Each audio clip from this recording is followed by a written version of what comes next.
This season, I've discovered a set of strategies that have genuinely turned things around for me in soccer betting. It's been one of the best starts to a season for me in terms of betting, because I haven't had a single match week without winning at least one bet slip. So, I'm making this video to share these tips with you because I believe they can help you a lot if you put them into practice. These strategies are more helpful when you're betting with big stakes. If your stake is small, you can bet on anything you want, even on Bournemouth to beat Man City. After all, betting is a game of luck. But these strategies are meant for situations where you have a lot at stake and can't afford to miss, like when aiming for 2, 3, or 5 odds, so here are the tips. 1. More goal betting, less straight wins. I've come to realize that straight wins are a bit less predictable than goal betting. The process of analyzing over goals is simpler than predicting straight wins.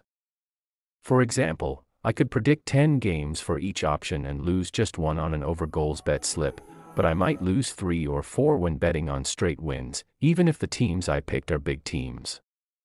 So, my advice is not to include more than 2 straight wins on your bet slip.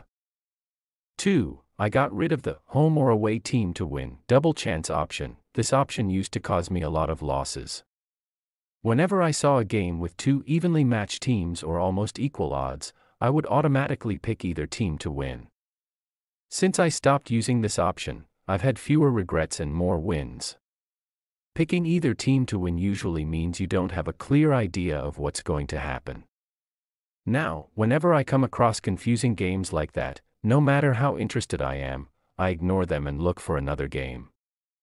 3. I got rid of under 3.5. Under 3.5 used to be one of my favorite betting options, but it was also the second biggest cause of my losses last season. Betting on unders can be a bit tricky.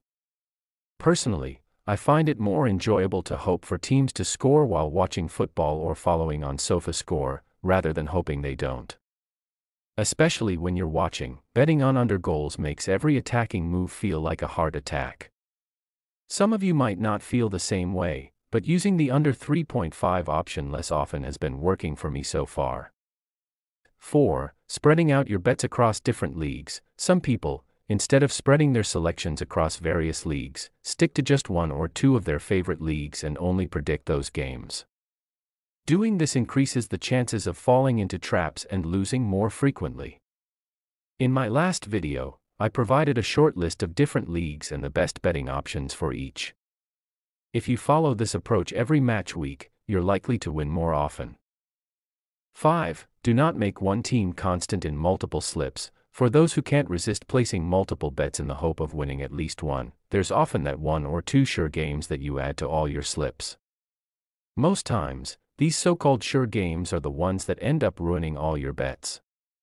So, be cautious with common games, or at least switch up the betting options for them. So, these are the few betting tips that have improved my game so far this season. If you think you've been making some of these mistakes, give these tips a try and let me know the results you get by the end of the season.